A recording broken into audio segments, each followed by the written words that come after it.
you how you can pay on Shein.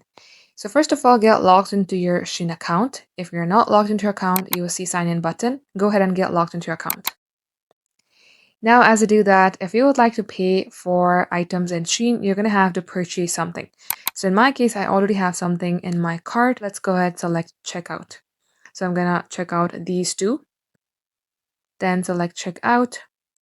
Now, once you're at the checkout page, you have to make sure everything here is correct, including your payment method and your shipping method. Make sure that your shipping address is correct and accurate, and also your payment method. If you have been connecting your debit or credit card, make sure that you have enough balance to purchase the item that you selected. And once you do that, if you have any coupon codes or discount you would like to apply, go ahead and tap onto it, like promotions, or if you would like to add some gift card, here is the option for gift card.